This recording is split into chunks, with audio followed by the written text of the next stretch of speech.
Time is 7:30, so I will call the public hearing and regular business meeting of the mayor and council for the city of Snellville, Georgia, for Monday, July 11th, 2022 to order. We do have a quorum. We have everybody present, and we'll start with the invocation to be given by Mike Sabag.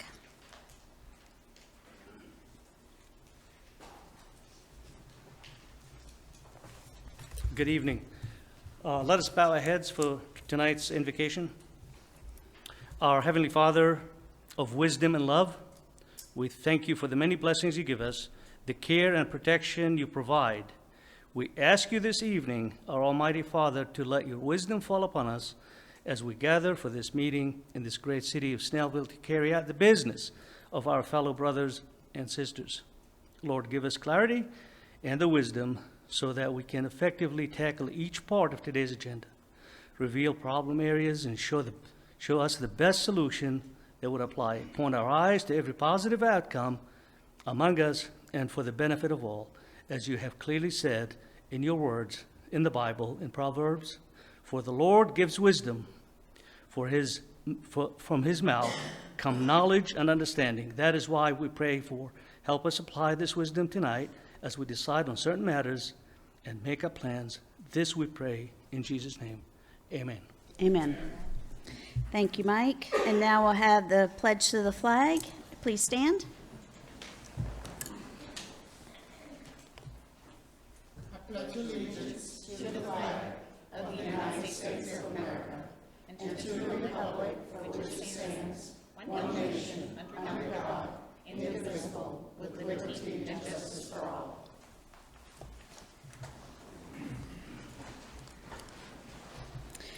And now we have nothing under ceremonial matters, so we'll move to the minutes. Is there a motion? Motion to approve the minutes of the June 13th, 2022 meetings.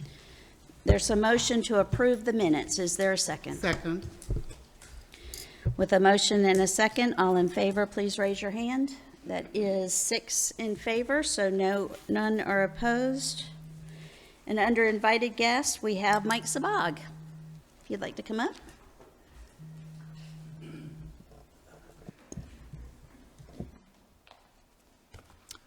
Good evening, Mayor. Good evening, council members. Good evening, City Manager, City Clerk. I don't miss anybody here. Good evening, citizens. I was asked to give a quick presentation, probably 4 minutes, 5 minutes, something like that, about the Arabic churches, or in particular, my Arabic church that is located in Decatur, Georgia. Here, not far, about 20 miles from here. And the slides that you have in front of you will contain some information that's pretty interesting to me, since I happen to be part of that church since its inception about 33 years ago. That's the website that you see, and some of the other missions that we're associated with, that is worldwide missions. Pretty interesting that we know that a lot of people throughout the world do reach this little church. And thank goodness to the inventions of the internet. I'm not sure what that would be. I think it would be DARPA, the Department of Research Agency. Next slide, please. These are quick pictures of the church that we have. On the far right is the leaders of the church. One of them happened to be here one time for an invocation, Mayor. The fellow that's standing in the middle there, Reverend Nicholas Moore, he's sending his best to all when I told him I was about to do that. So he's in his 80s. He's about to retire. I'm hoping that the fellow on the far left there will be the next fellow that will lead the congregation into its future. Next slide. This is our mission. It's a pretty basic mission. The Arabic Baptist Church mission is to deliver the gospel of Christ and minister to the Arabic-speaking people in Atlanta Metro. In fact, we go beyond that. As I said earlier, with the internet, we tend to reach out many folks. So it is a Baptist belonging to the Southern Baptist Convention. For those who don't know what that is, talk to me afterwards. It's not that simple process, but we belong to the Southern Baptist folks in Georgia. Next slide. Here's a quick history of the church. When I moved into Atlanta in 1988, I attended the First Baptist Snellville here with Dr. James Merritt, but there was a quick need for finding out if the Arabic movement has started to make itself into Georgia, and it did back in the 80s, but very small, not a whole lot. And a lot of these folks were traditionalists. They didn't go to church. They didn't understand what the church was. So it took a few of us, a couple of families, to start a Bible study in the homes, and suddenly it started to formulate a little bit. As you can tell, that there's over 100,000 Arabic-speaking people in Georgia. And these census are not 100%. I couldn't get them straight, but it's probably more than 100,000. But I like to be on the safe side and do 100,000. Of course, the traditional churches, as you all know, do take a pretty big presence in everywhere you go, whether it's a Catholic church, whether it's a Greek Orthodox or Roman Orthodox, Armenians. I'll talk about that in a minute. So those churches are so traditionalist that the Baptist or the evangelical churches will tend to lose people and go back to these traditional churches, especially being from the Middle East, where I am. That's a big thing. It's huge. It's an attachment to the mother church, which may be one of those ones I listed up there. Next slide, please. So in 2012, 2014, there was a huge immigration. This is during the Gulf War and after the Gulf War and during some of the other wars that we had received a lot of immigrants in there. Most of these immigrants were from Iraq, Somalia, Morocco. All these folks speak Arabic, all of them. So we quickly got involved in that one. Naturally, my day happened to be pretty busy in the morning with my job, in the evening with resettling. And these resettlers, people come from all sorts of different brands, different people, different cultures. The Iraqi culture and where I came from Palestine, Jordan, it's not the same. So I have to listen carefully to be able to help these people resettle. And it took a lot of time, a lot of effort, a lot of money, and teaching them the commerce. These guys didn't know the difference between a dollar and a dime. It was just that bad. So we took a lot of time. So that's what the church did in the community. So it's all about community support. And naturally, I had to go to a lot of what Chief there would probably understand. I mean, a lot of these folks would be arrested for doing something stupid. So at 2 o'clock in the morning, I get a phone call to be able to help them out of jail or something like that because of the language issues. Next slide, please. So the Bible study in the church is taught in Arabic and not Aramaic. And a lot of people say, what's the difference? So I'll put that little bit of a difference there. So I grew up a little bit, personally, I grew up in Nazareth, not Nazareth, Georgia, or Nazareth, Texas, but Nazareth right down there in the Middle East. This is the land where Jesus walked and lived. So I did attend a lot of the churches there, and I walked the streets that Jesus walked. I feel extremely blessed, extremely lucky to have been there. I'll show you some pictures in the next couple of slides.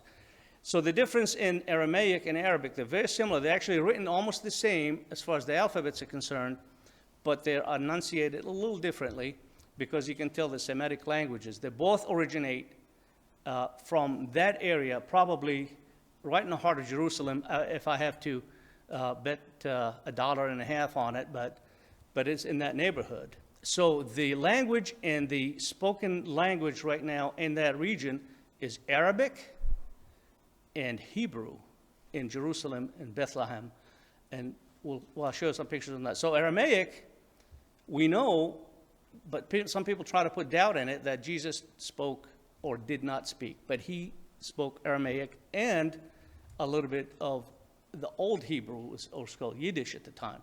So we teach the Bible, our church, or the Arabic churches, teach it in Arabic, not Aramaic. Next slide, please.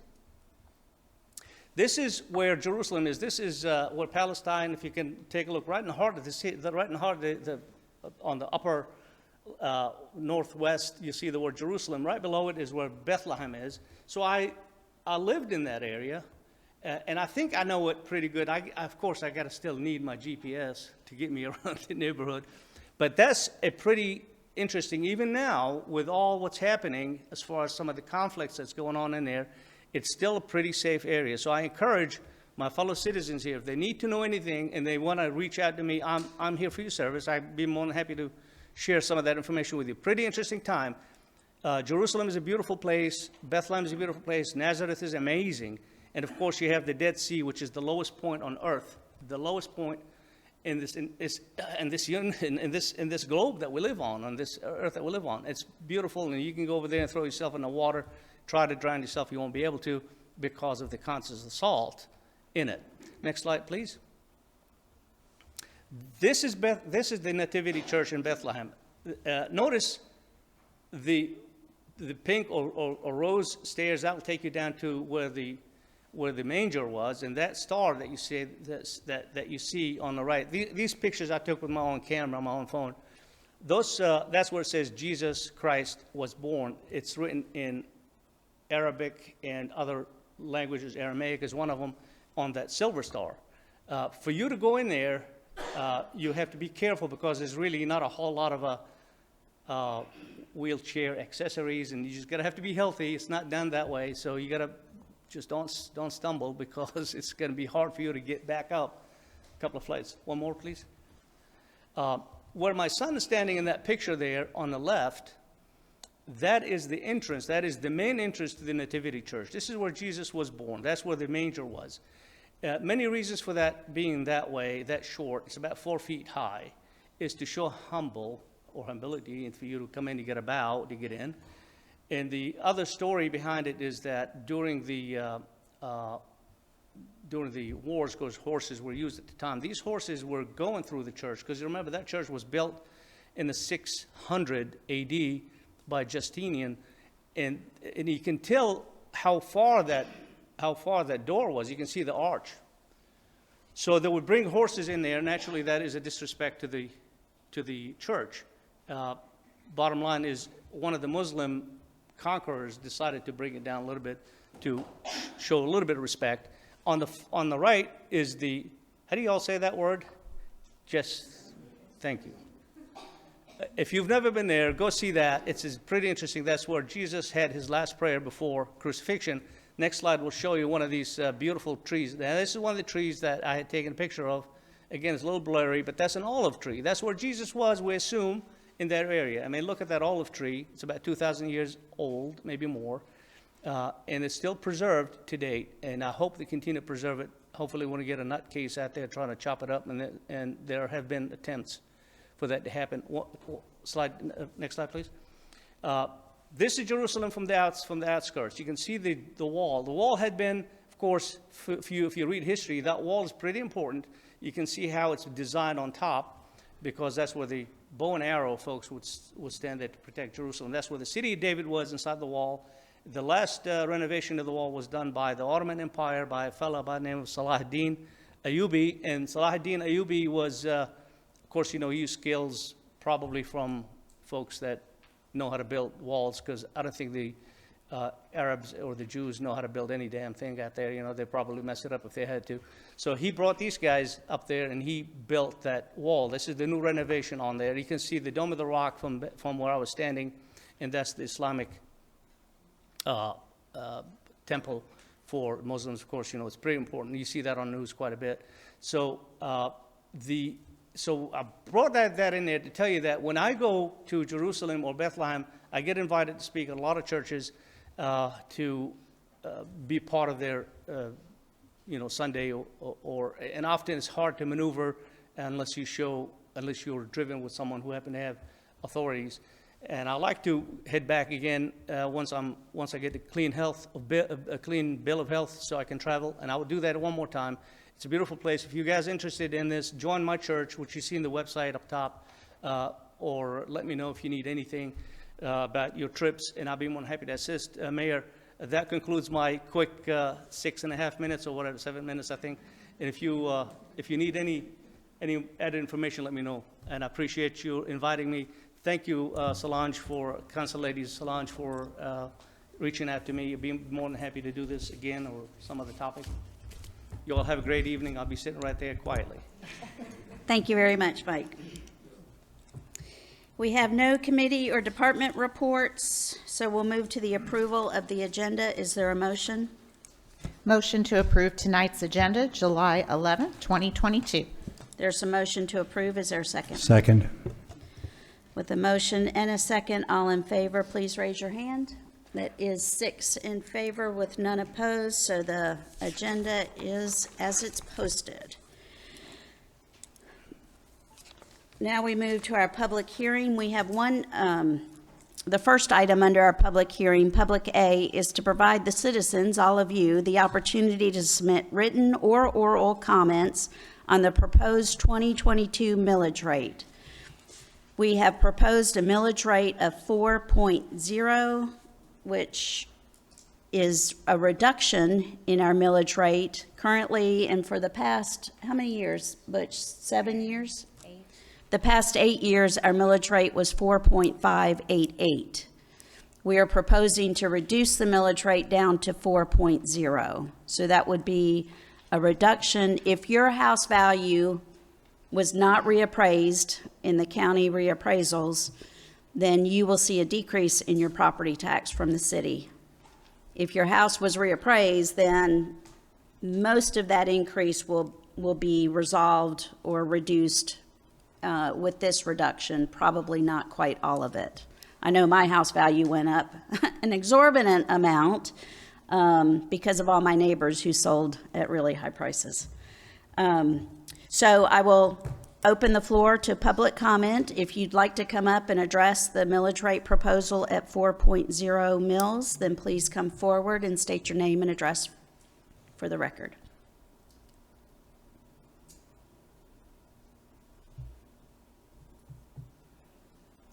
I see no one jumping up for the microphone, but I do want to reiterate, so I will close the public hearing portion of this item, but please feel free. You're welcome to either call or email city council members or the city manager to discuss the millage rate proposal. So now we'll move on to item B.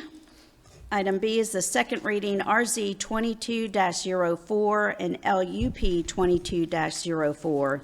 Consideration and action on applications by CKK Development Services LLC, the applicant, and Larry Garner, the property owner, requesting A, to amend the official zoning map for the city of Snellville, Georgia from BG General Business District to RTH, which is Townhome Residential District.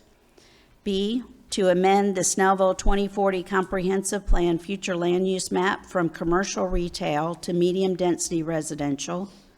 C, and request for variances from the small residential building standards, minimum building setbacks, and sidewalk and planter strip requirements for a 27-unit lot townhome development on a 3.43 plus or minus acre site located adjacent to the Old Hickory Village subdivision, 2045, 2055, 2065, and 2075 East Main Street, Snellville, Georgia. The tax parcels are 5059248, 485, 486, and 487. I believe, is the applicant here? I believe you were going to ask for a postponement of this.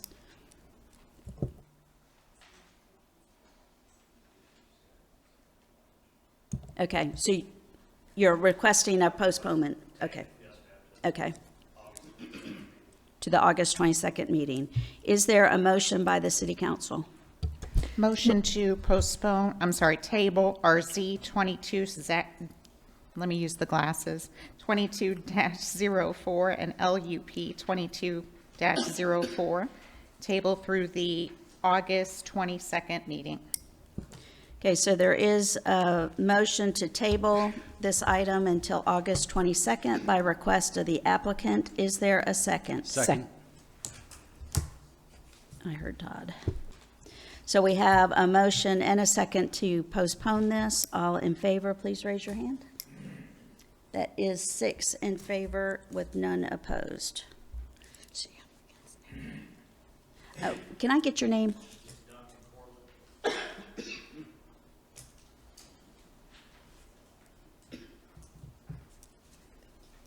Thank you.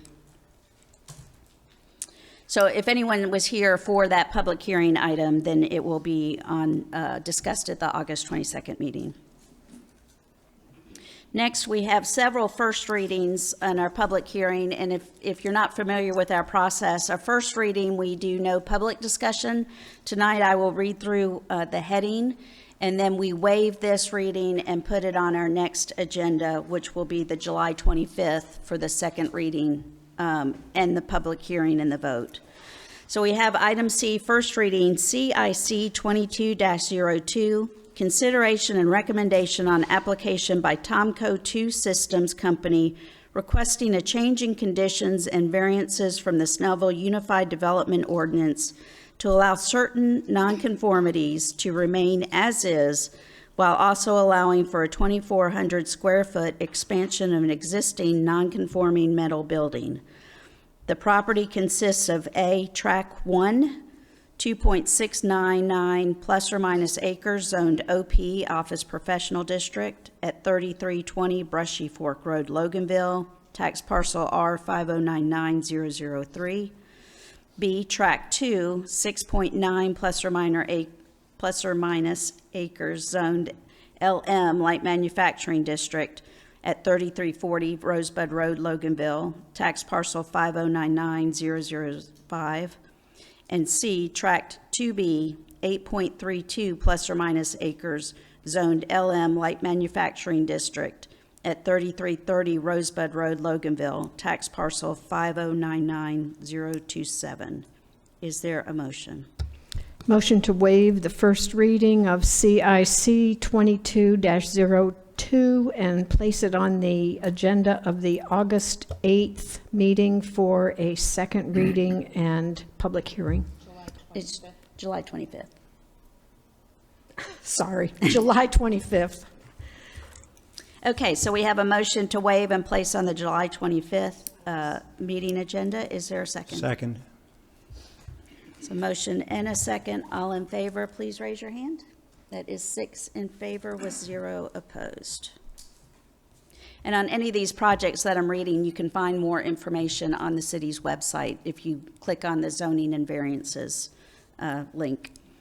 Item D, first reading, RZ 22-05, consideration and recommendation on application by Lazaro Mata, applicant, and Britt and Camp LLC property owner, requesting to amend the official zoning map from RS30 Single Family Residential District to RS5 Single Family Residential District for an 11-lot, single-family detached residential subdivision on a 2.765 plus or minus acre site, having a gross density of 3.978 units per acre, located at 2706 Lenore Church Road, Snellville, Georgia, tax parcel 5028001. Is there a motion? Motion to waive the first reading on RZ 22-05 and to place it on the July 25th agenda for a second reading. Second reading and public hearing. There is a motion. Is there a second? Second. There is a motion and a second. All in favor, please raise your hand. That is 6 in favor with none opposed.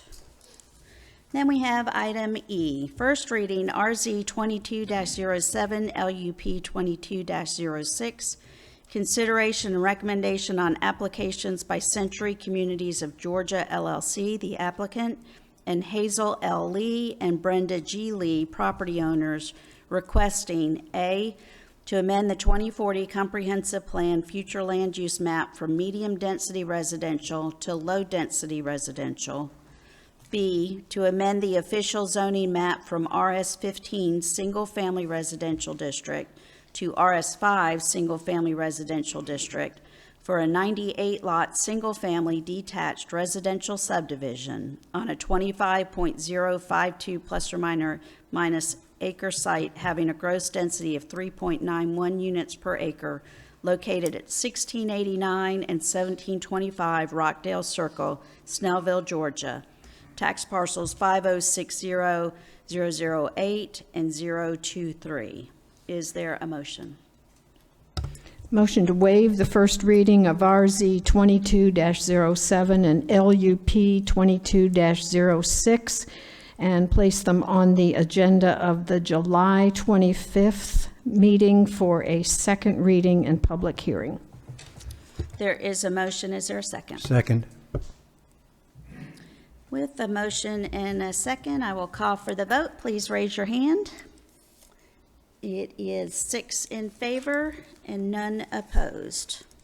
So that ends our public hearing. I know it's just a lot of reading for tonight. We'll have all the action on July 25th. So we have nothing under our consent agenda and no old business, so we have several items of new business. We have item A, consideration and action on Gwinnett County intergovernmental agreement for fiscal year 2023, special purpose local option sales tax, or the SPLOST. This is an agreement that we go into with Gwinnett County to share SPLOST proceeds. Gwinnett County intends to put on the November ballot a renewal of the SPLOST that's currently in effect. The current SPLOST is the 2017 SPLOST, right? Then that went for 6 years, so that expires next April.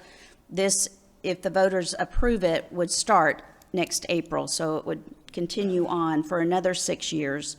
The city's, this agreement with the county sets out how the money would be collected and how it's distributed. So on all of the sales tax revenue that's generated for Gwinnett County, all the cities share with the county based on population, and then it's split. So the cities get a certain share of the county's revenue, and then the city's share gets split to the different cities based on our population. So the city of Snellville's share is proposed to be $28 million over 6 years. That money can only be used for capital improvements in the cities, and it's really what's helped us build this city hall. It's helped us, it's what we're building the proceeds. With those proceeds, we've built the parking deck and the market building and the things in the Grove that the city's done. It allows us to improve Briscoe Park. We've done several major improvements there, and we've got one more slated out there at the park. So that's what we do with the SPLOST proceeds here in the city. So this is approving and allowing me to sign the agreement with the county for that SPLOST. Is there a motion? Motion to approve the intergovernmental agreement with the county for fiscal year 2023 special purpose local option sales tax and authorize the mayor to sign. There is a motion. Is there a second? Second. There is a motion and a second. So all in favor, please raise your hand. That is 6 in favor with none opposed. Now we have item B. It's consideration and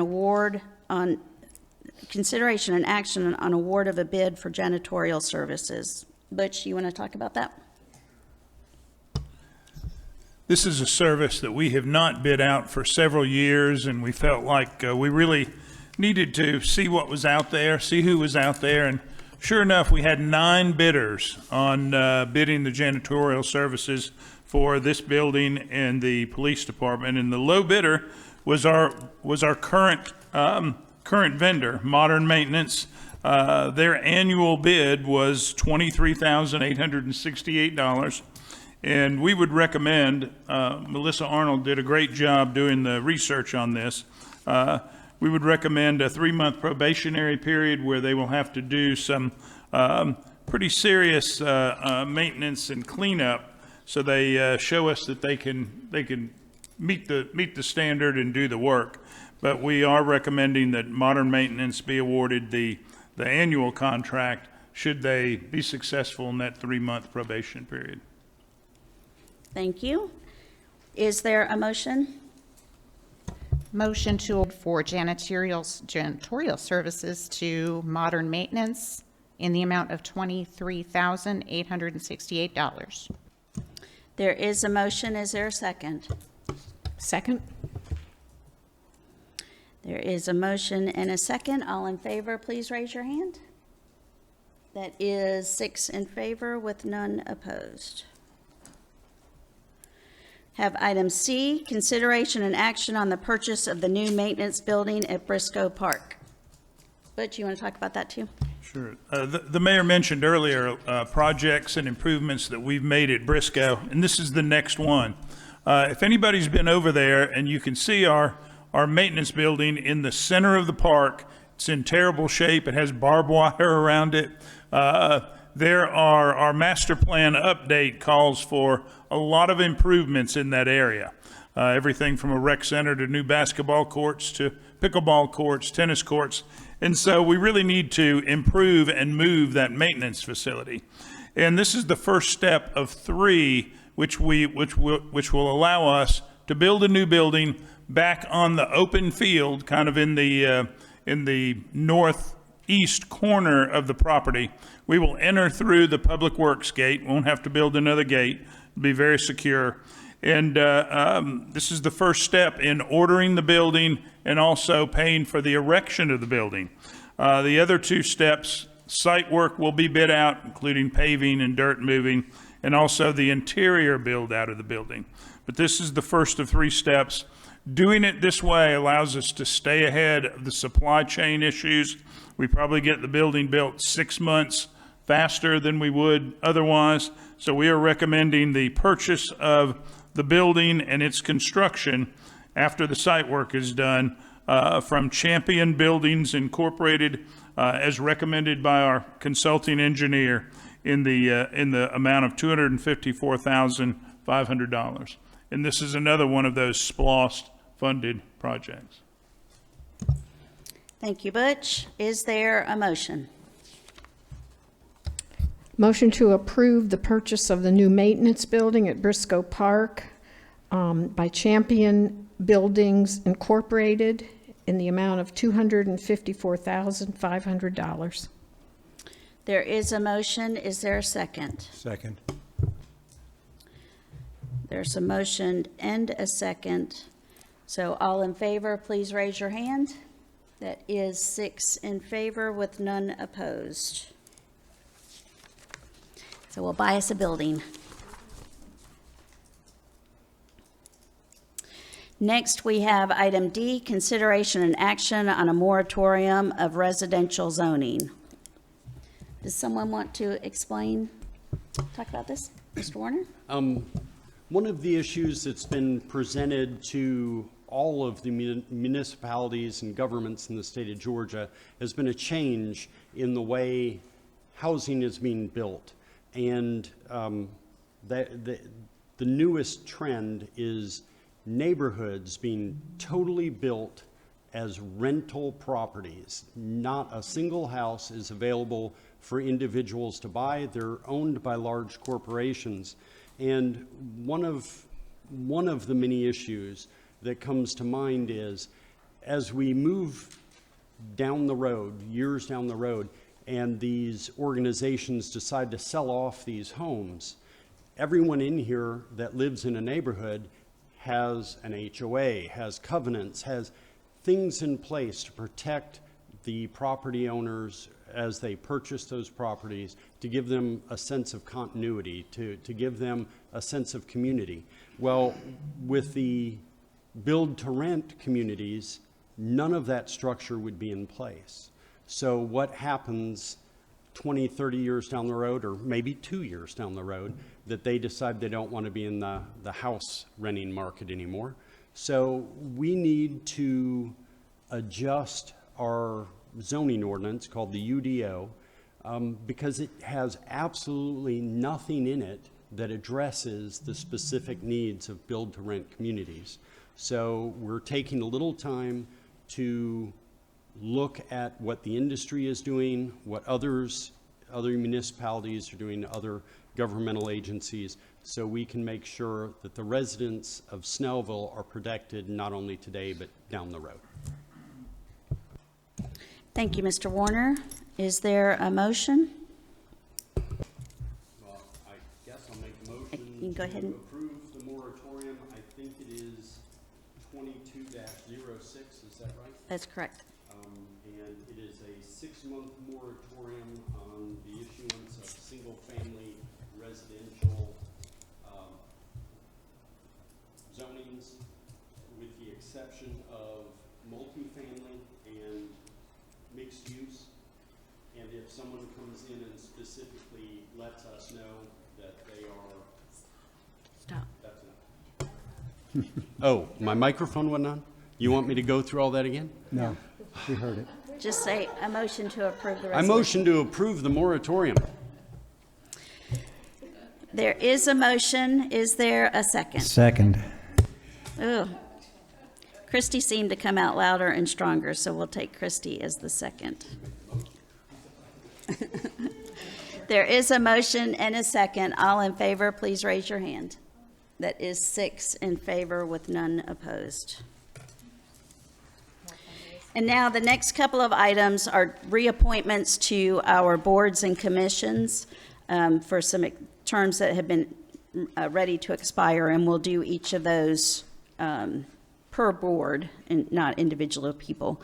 So we have item E, mayor's nomination, and I'm asking for the council to confirm the reappointments for the following planning commission board members. Post 2, Antonio Jones. Post 3, Terry Corey, and Post 4, Ann Seacrest, all with a term expiration of June 30th, 2024. I ask for council's confirmation. All in favor, please raise your hand. That is 6 in favor with none opposed. Next, we have item F, my nomination, and asking for council's confirmation for the reappointment of the following Board of Appeals members. Post 2, Deborah Jones, and Post 4, Tim Van Valkenburg, with term expirations of June 30th, 2024. Ask for council's confirmation. All in favor, please raise your hand. That is 6 in favor with none opposed. Item G, my nomination, asking for council's confirmation on the reappointment of the following Parks and Recreation Board members. Post 3, Regina Hart, and Post 4, Alice Snipes, with terms expiring June 30th, 2024. Ask for council's confirmation. All in favor, please raise your hand. That is 6 in favor with none opposed. And then we have item H, my nomination, and asking for council's confirmation on the reappointment of the following Downtown Development Authority members. We've got Post 1, Emmett Clower, and Post 2, Don Britt, with terms expiring June 30th of 2026. That's my nominations. Asking for council confirmation. All in favor, please raise your hand. That is 6 in favor with none opposed. So congratulations to all of our board and commission members. We appreciate all the hard work and the time and commitment that they show for the city. And now that ends all of our business for this evening, so we'll move to council reports, and we'll start with Councilmember Solange Destang. Okay, good evening, everyone. The family Gwinnett hosted Snellville's first ever Juneteenth Festival on the town green on Sunday, June 19th, 2022, and we have just a few pictures to show. It was a huge success. This historical event has never taken place in our city before. Last year, before Juneteenth was signed into law as a federal holiday, had scheduled this festival. This festival was hosted to bring all cultures together to honor the legacy of the Black experience in this country. The theme this year focused on celebrating fathers. The program highlighted our Black fathers and leaders in this county. It was attended by numerous elected officials, dignitaries, and the community. All cultural communities were represented at this great event. The Snellville Youth Commission came out and volunteered to support this great event, as well as numerous other volunteers, which includes some of our elected officials. The program included local poets, singers, and was moderated by Dr. Tracy Simmons Fisher. The family Gwinnett coordinated and organized this event on behalf of Snellville City Council. The event was very peaceful, educational, and everyone had an awesome time. I also want to mention that I attended the Georgia Municipal Association's convention and I had a blast learning so much in each of my classes. My classes included changing demographics and best practices, entrepreneur-friendly cities, and roles and responsibilities of council and staff. All my classes were on point, though they were all equally important. My biggest takeaway was the changing demographics and best practices course. I learned that across the board, Georgia's demographics are constantly shifting, with a larger increase representing the cultures of many nationalities and many interests, and what this change means for cities both in terms of challenges and of opportunities. I also got to meet loads of people and was able to network with them and learn a lot about their cities and what they do. Overall, I learned a lot. And I appreciate for the opportunity to have gone to the convention. That is my city council report for tonight. I want to thank you all for coming out and get home safe, and thank you for being part of our community. Thank you. Thank you, Solange. Councilmember Warner? Make sure my microphone's on this time. Want to thank everybody for coming out tonight. It really means a lot to us that y'all show up and give us your input. I know there were a number of people who came here for the sidewalk meeting that we had. We had a special meeting before this meeting in order to roll out the plans of the sidewalks that are scheduled to go in on Pinehurst Road and on Skyland Drive.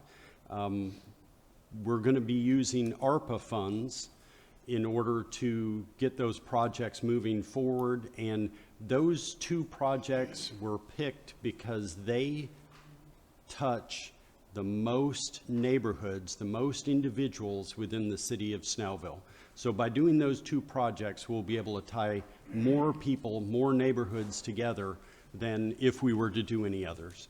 And it's very important for us to give alternate methods for our citizens to be able to move around the city. I personally have seen mothers pushing strollers through the grass on the side of Pinehurst Road. And if anybody has ever gone down Pinehurst Road, sometimes the traffic moves kind of fast. So it's not a safe place for mothers and children. All of mayor and council attended the GMA convention down in Savannah, and it is a great opportunity to learn, to network, as Ms. Destang said. I took a course on Friday that 8 hours. I still can't really tell you exactly what it was about. It's governing the commons, and it tied a whole lot of different information together that all was very important, and probably the only way they could figure to get that information out there was to give it that kind of broad umbrella. So it was awesome. And then on Saturday, took effective practices for municipal operations, another awesome course. And then my favorite course to take every opportunity I have to attend is the municipal law update, which is way too short, but gives us the inside skinny on what those wonderful people down at the state capitol did for us this year and how it affects the city. And we probably could have stayed there 10 hours. And there are a number of things that we will have to change in the way our city operates in order to meet the new state laws. So bringing that information back to fellow council members and to staff is very important, and I appreciate the opportunity to serve y'all. Thank you. Thank you, Todd. And Councilmember Linsky. I hope that each of you were here for the July 4th celebration. The staff board did an amazing job. The volunteers, I don't know how you continue to deliver the kind of energy to the city that you do. It is so appreciated. Kelly McAloon, could you please stand up? If, just in case you don't know who she is. She does such an incredible job to make these events pop. What she is able to deliver for a small budget city. The fireworks show for a city of our size was phenomenal. And we really appreciate that. I'm tired when I just watch you. All of the volunteers are just amazing as well. So thank you. Let's see, July 16th, Snellville Youth Commission is holding our retreat with some of our students and our adult advisory board. It will be here at City Hall at 10 a.m. So hoping it's, of course, open to the public. So please come if you have some good ideas for our young people. And then please also don't forget about our July 23rd concert on the Green. First time that we will be seeing the Chicago Transit Authority cover band tribute band, I should say, for Chicago. So we're looking forward to that. And I believe our very own Fratelli's star, Johnny, is going to open at 6 p.m. So get here early. Yes. And thank you for coming out tonight. Thank you, Christy. Councilmember Schultz. Well, I have to tell you, this past Saturday, we didn't have the best farmer's market we've ever had. It rained for the first couple hours, and it was a pretty soggy green. But the week before, we had the most awesome market I think we've ever had in our 13 years. I had so many vendors telling me they had record sales. And I just want to tell y'all how much we appreciate y'all coming out to attend our market and to support our great vendors. It means so much when we see everybody walking onto the green and we get to greet everybody, and we just appreciate it so much. The other thing I wanted to say tonight, and I was hoping Melvin Everson would be here, but he's not. But I want to recognize him because I read a Facebook post yesterday. I just thought this was awesome. It just gives me absolute chills.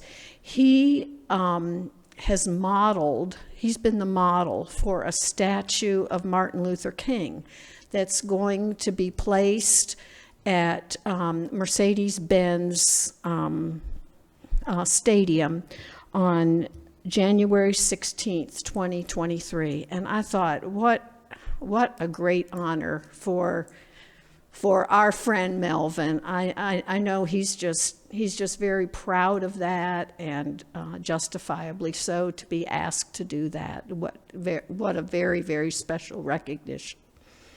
Thank you. Thank you, Gretchen. Mayor Pro Tem Emanuel. Thank you. I just want to call some attention to some of the people who I think may not get the attention they need sometimes.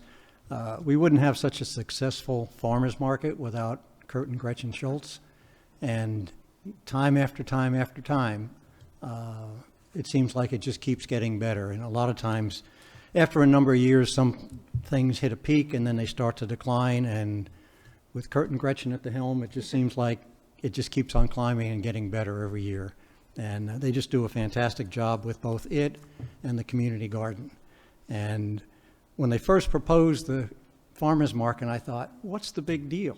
You know, I just had never seen one work the way this one's worked. And I think a round of applause is appropriate. Oh, gee. Yeah. And in a previous meeting, I was talking with a couple of gentlemen, and they were all excited about the sidewalks that are being built. And one of them said, boy, I wish there was more places to walk. And I said, well, you know, we have a trail system. And he was completely unaware of it, but the trail system is going to lead from around this area, City Hall, the Grove, all the way down to Briscoe Park, and most of it's already done. It may not be all paved, but you can still, according to Matt, you can still walk that way. So if you like to walk or bicycle, take advantage of our trail system, because walking seems to be the new thing to do, and we're doing everything we can to accommodate people who want to do that. Thanks everybody for attending tonight. Thank you, Dave. And just a few comments in my mayor's report. First of all, congratulations to Brian Arrington, our public information officer who, on the birth of their new third baby, the other day, he sent us a picture, and he's just adorable. So congratulations to Brian. And I'd also like to give a shout out to our colleague, Mayor Jimmy Burnett from Suwanee. He's been the mayor there and on council for quite a few years, and he received the GMA Star Award at the GMA convention as an innovator and a visionary for his city, and someone who's made a lot of change in the city and left a great mark. So very deserving award for Jimmy, and just kudos to Suwanee and all of their success. And now that we've got our downtown being built, hopefully I won't be hearing so much, why can't we be like Suwanee? So we're going to be like Suwanee. Better than Suwanee, yes, we'll be better than Suwanee. That's when I see Suwanee council members, I'll joke with them about it. And I was like, oh my gosh, if I hear, why can't we be like Suwanee one more time, I'm just going to throw up. But congratulations to Jimmy and all the success that they've had there. I'd also, on a sad note, like to offer my condolences to Hamilton Financial and Bob Hamilton. Hamilton Financial has been a company that has been in this community for over 30 years. I worked there for 25, and we were in a house on Wisteria Drive where the parking lot for the police department is now. Now they're located in the business center across the street. Richard Hamilton was Bob's son, and he took over the firm a couple of years ago, and he unexpectedly died a couple of weeks ago, and his funeral is this week. So if you could, he's 43 years old, has 3 young children, so if you would please keep his wife and his family in your prayers, I would appreciate that. Okay, back to a good note.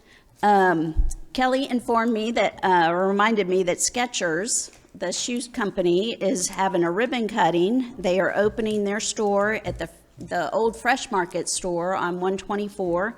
It's 1679 Scenic Highway. It's in the shopping center where the Best Buy is.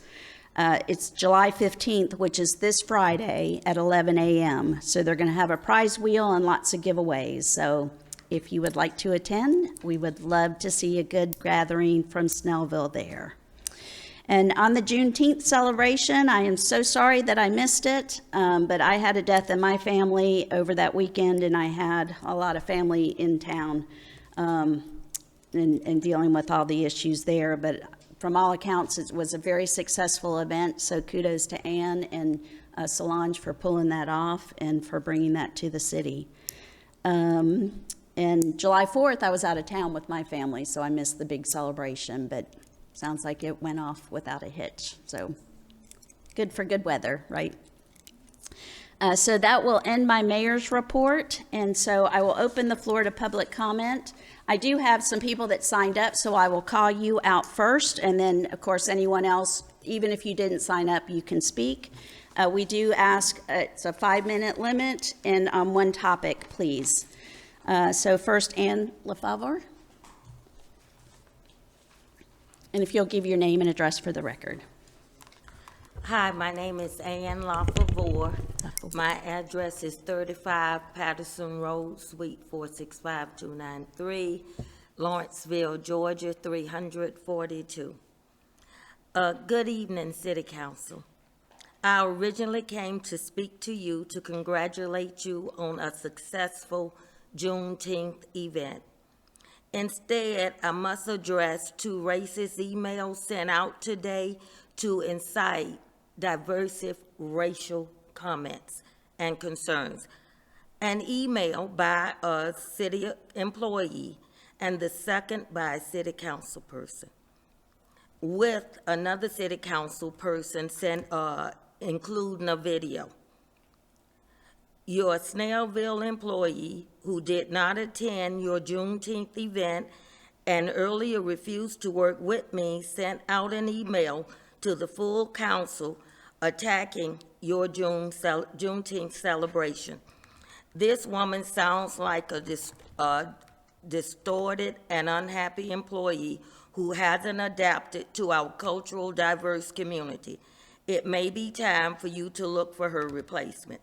This woman took one video sent and one part of a long 1-hour program to try to undermine the success of Juneteenth's event. In her email, she said a video clip by GECC President Derek Wilson offended her. That is a personal problem that shows her lack of world history. Cleopatra was indeed black, but played in a movie by Elizabeth Taylor, who is white. Usually, a person with racist tendencies will find diversiveness and racism in any comment a black person makes. For her to feel she can define how black people celebrate Juneteenth is racist. For her to feel she can read President Derek Wilson's mind is racist. She has never discussed with me any concerns she had but she did refer me to the city manager to coordinate the Juneteenth event, which I must say, Butch, you were a great help. Thank you.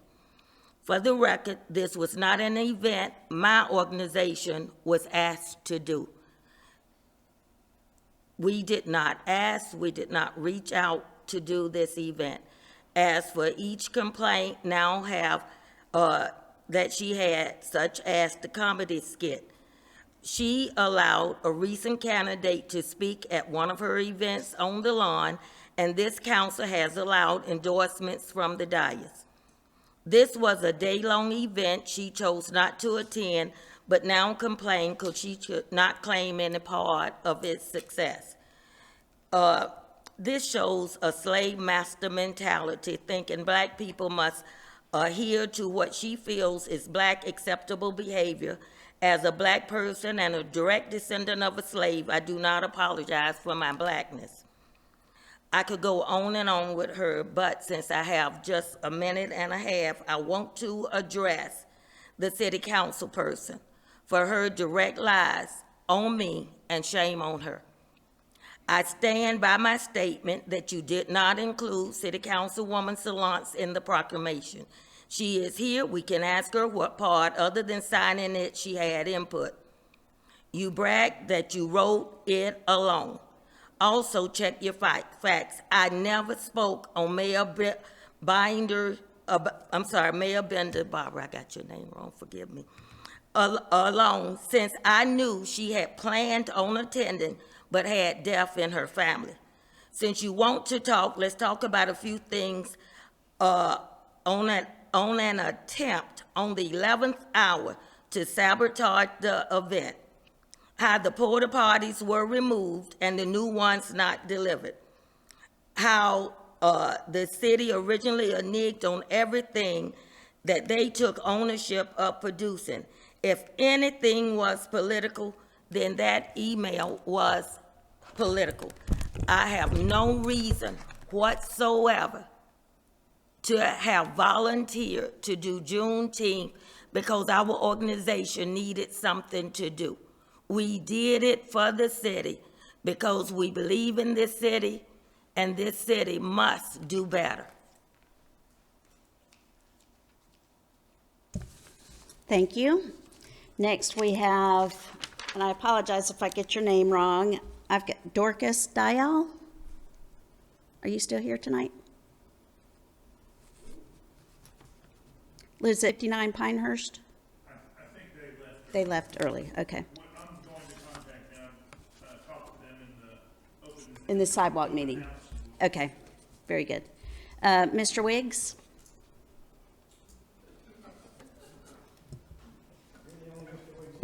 I am the only one. I'm probably the only one in Snellville, Georgia. My name is Barry Wiggs.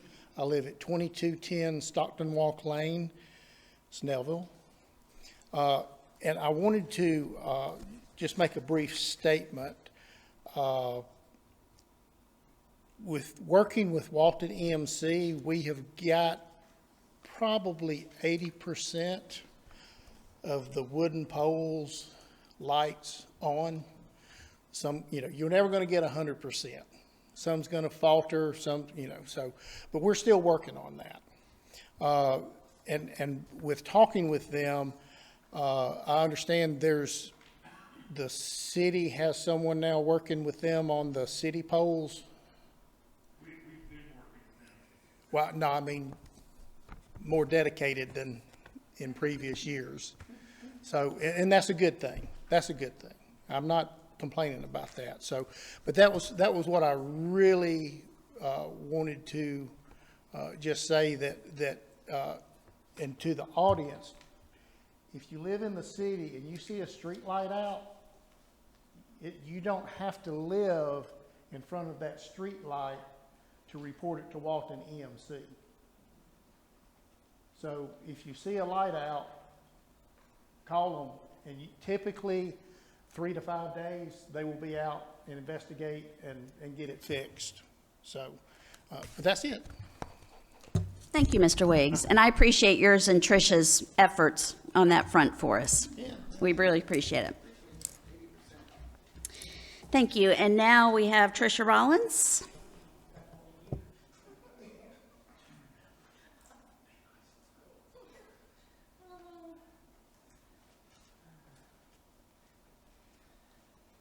First of all, condolences to the Snell family on the passing of Earl Snell this past week. Their family is very special to Snellville. I have a list here somewhere. All right, first of all, from what I've heard tonight, I think the city and the people in the dais, me included, all need a communication class. The communications going around the city are pitiful. 2 years ago, I turned in a policeman for behavior that I felt was unethical. I was targeted. Nobody has contacted me in 2 years. I've contacted and spoke with Chuck. 4 years ago, I wrote a letter about the lights to Walton EMC in the city, letting them know there's a problem out in the city and that I felt it needed to be addressed. 4 years ago. Okay. We pay for the lights whether they're on or off. Okay. So we're paying for lights. There was over 300 lights out at the time Mr. Wiggs and I started working on things. Okay. 4 years is a little much to ask to be working on lights. Like Mr. Wiggs said, we're not going to get 100%. But I have felt that people don't want to work with me because of what I have come forth with and the attitudes I've faced. For 22 years, I have fought dumpsters dumping behind my window in the city. When we had a ordinance that addressed that. 22 years. Okay. Finally, we're getting some movement on it. But it's taken me standing on my head and being the bad person for anything to be done. Okay, 22 years. I was told I was the only person that was complaining. Well, I found 46 others that y'all don't know about. And Mr. Wiggs is nice enough to come forward with me and work on this project. The cemetery. I sent y'all all emails, the ones I had email addresses for. I wrote a letter June the 11th. I said, I didn't realize that the last city council meeting was canceled because y'all were going to GMA, but that there was an issue that needed to be addressed about the cemetery before 4th of July. Needed extra garbage cans. We needed somebody to monitor it in there, and that there's a lot of problems with the cemetery, and the city has chose to put a highway through the middle of it that, and I've got pictures of, and I've sent y'all, trash in there after 4th of July. Somebody was behind me. I was up there to take pictures, and somebody behind me was drinking. They were drunk when they left and bulldozered over the pillar on the flag monument. Okay? It can be fixed. All of it can be fixed. That's not my issue tonight. My issue is I never received an email back from you, from Butch or Greg, addressing the problem of monitoring the cemetery. There's a highway of people that go through there for the events, especially 4th of July. Said last year we had them trying to climb the Jesus statue, and thank goodness we didn't have that this year. But we've got people picking flowers out of arrangements. I've got pictures. The corner of the flag busted and laying over. Thank goodness Matt and Melissa came up to the cemetery and were able to take care of that. I've contacted the descendants of the cemetery, and they're upset. And we would like to suggest a board of city and descendants or people who have an interest in the cemetery to gather and make decisions on the cemetery. Okay? There's not a fence on the Wisteria side, so we can't close it off completely during these events. So we need somebody monitoring it. The west side and I believe the south and the north side have fence. It's a possibility we could raise money to put up a fence on the Wisteria side. I don't know what the plans of the city are. But communications is key. We all want the best for the city. These people in the cemetery built this city. And we got people sitting on top of their graves, toppling over flowers. Got coping that's broken.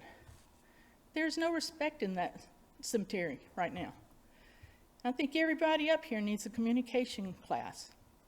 Learn how to communicate. I appreciate you allowing me to stay for the June 19th service. I learned a lot.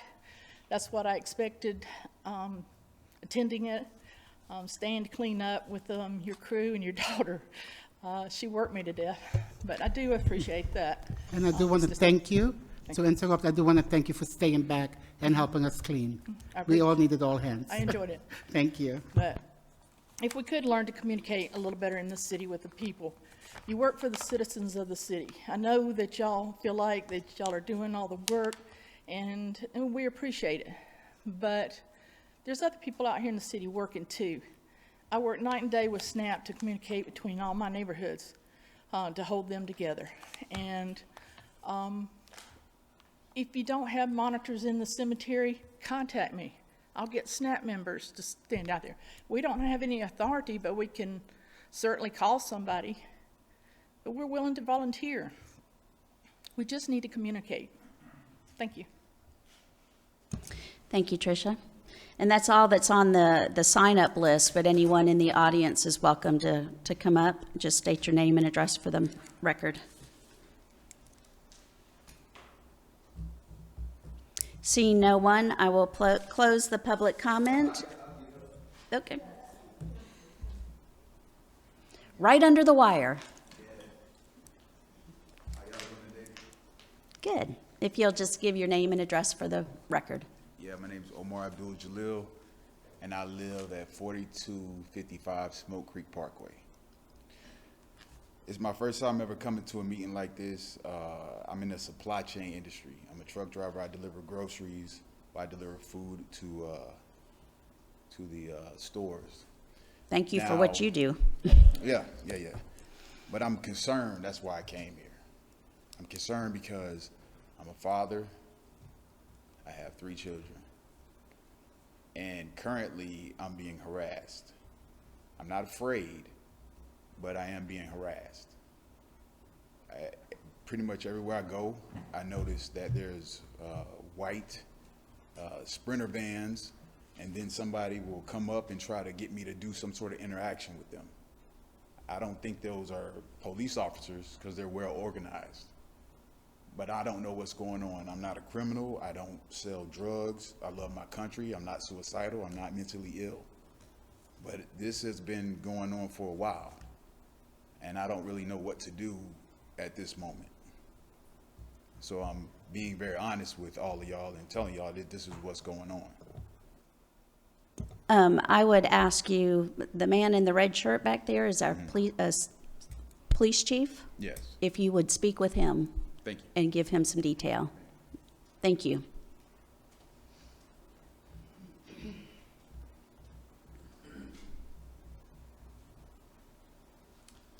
Good evening again. Mike Sabak, 1600 Summit View Way, Snellville, Georgia. First, I want to thank you so much for the millage rate news today. That was pretty good. My hat's off to all of you, because that's not an easy thing.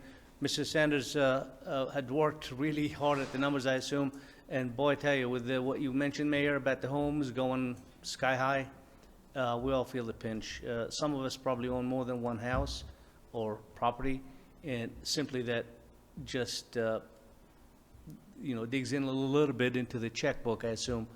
For that, thank you so much for keeping an eye for us little guys out there in the city.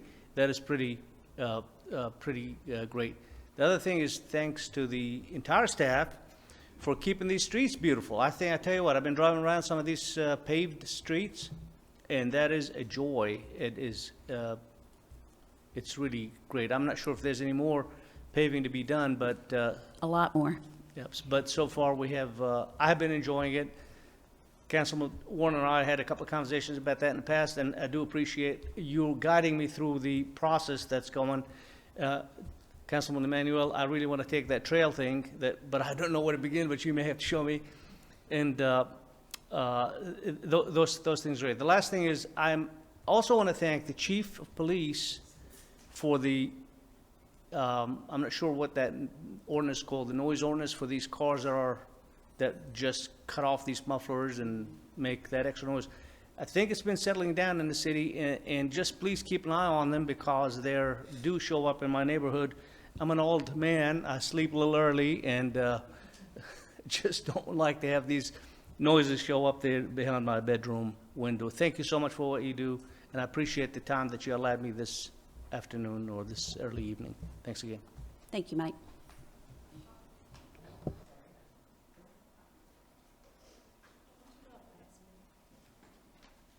Catherine Hardrick, 2280 Bucket Trail. I wanted to say thank you, Councilwoman Solange, for June 19th. I really appreciate it. And hopefully this will be an annual thing. I have a question. If it wasn't sponsored by the city of Snellville with the proclamation, like, why wasn't it sponsored by the city of Snellville versus an independent organization? That's one question, and I hope you guys can answer that. And then the next thing, I would like to request a study to determine traffic calming devices on Rockdale Circle, which I mentioned before. It's turned into a drag race. It's pretty much like NASCAR.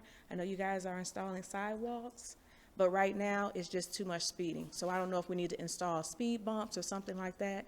So whatever I need to do to request a survey, a study to be done. Okay? All right. Thank you, Solange, again, for everything you're doing in the community.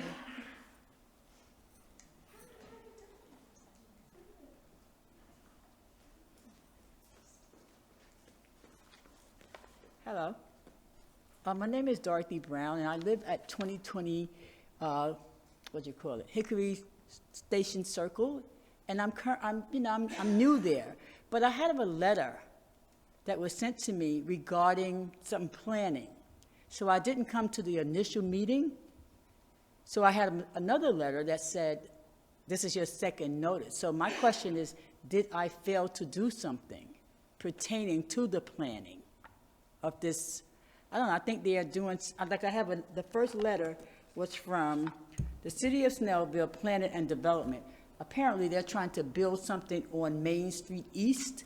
Yes, ma'am. That's a 27-home townhome development. Yes, ma'am. Tonight, you had the date tonight, because that was going to be our public hearing and the vote on that project.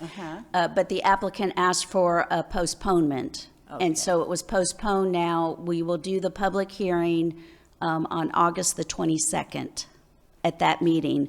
But if you have questions on it in advance, feel free to contact our planning director or any of your council members. Oh, no, I know I missed the first meeting, so they said this is your second Yep. notice. So I wanted to know, well, what did I miss? But if you want to review what the project is, if you're not sure, it's on our website. Okay. And then, again, you can contact the planning director. And thank you so much for your time. You're welcome. Anyone else? Okay, seeing none, I will close the public comments and entertain a motion to adjourn. Motion to adjourn. There's a motion, is there a second? Second. I got Gretchen, all in favor? Raise your hand. That's 6 in favor, none opposed.